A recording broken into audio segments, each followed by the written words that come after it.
Alors, troisième affaire intéressante et quand même assez rare, hein, des jurisprudences assez rares sur ce sujet, où là, on avait donc un salarié poursuivi au pénal dans le cadre de ses fonctions.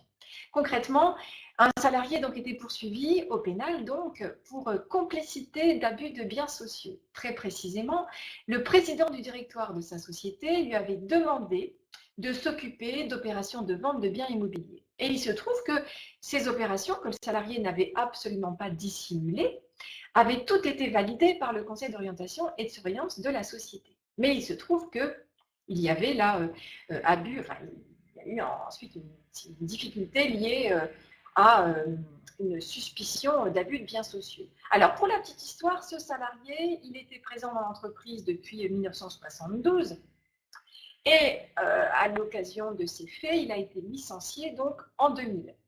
Il y a donc ensuite eu une affaire au pénal et le monsieur a été relaxé en 2010. Et il a demandé le remboursement donc, par son employeur de ses frais d'avocat qui se montaient tout de même, pour la petite histoire, et c'est loin d'être anodin, ses frais d'avocat se montaient à 56 092,40 €, très précisément. Je l'ai trouvé dans le contenu de l'arrêt. Enfin, donc 56 092,40 € que le salarié demandait à son employeur. Dont il demandait le remboursement à son employeur. Vous vous doutez que l'employeur avait refusé de prendre en charge ses frais d'avocat. Mais donc, concrètement et juridiquement, l'employeur doit-il prendre en charge les frais d'avocat dans une affaire comme celle-là? Dites-moi, là encore, oui ou non? Oui, car c'est à cause de l'employeur qu'il a engagé des frais pour sa défense. Oui.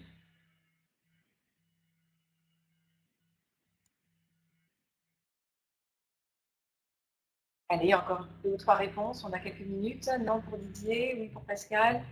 Oui, puisque le conseil était au courant de toutes les affaires traitées.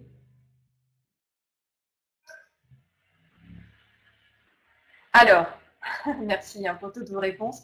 Je vois que vous êtes hyper actifs, vous reprenez là vraiment avec une grande vigueur ces cafés, enfin votre interactivité là sur les cafés. Alors, réponse, effectivement, pour une grande majorité d'entre vous, oui, l'employeur devait prendre en charge les frais d'avocat. Pourquoi? Parce que les juges en ont déduit que le salarié avait agi non pas pour son propre compte, et c'est bien sûr là que ça fait toute la différence, non pas pour son propre compte, mais dans le cadre de son activité professionnelle pour mener à bien une opération qui avait été donc demandée par l'employeur. Il y a quand même un principe, hein, là encore, en droit qui nous dit que lorsque le salarié est investi, non pardon, l'employeur pardon, qui est investi par la loi du pouvoir de direction et de contrôle des salariés qui sont placés sous sa subordination juridique, est tenu de garantir ceci à raison des actes ou des faits qu'il passe ou accomplisse en exécution du contrat de travail. Et donc là, en l'occurrence, c'était certes des faits qui, par la suite, se sont révélés être constitutifs d'un délit pénal, mais le salarié n'avait absolument pas dissimulé son activité, et donc l'employeur, il a été relaxé d'une part, mais ça, c'est pas tant le problème. La question ici, c'est que les faits fautifs ont été commis à la demande de l'employeur.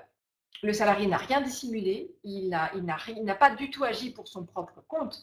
Et donc, effectivement, il était, Pascal, absolument, complètement sous le lien de subordination qui le liait à un employeur. Et donc, l'employeur a été tenu de rembourser les 56 000 € et quelques de frais d'avocat que le salarié a engagés donc, tout au long du parcours pénal qui a finalement donné lieu à sa relaxation.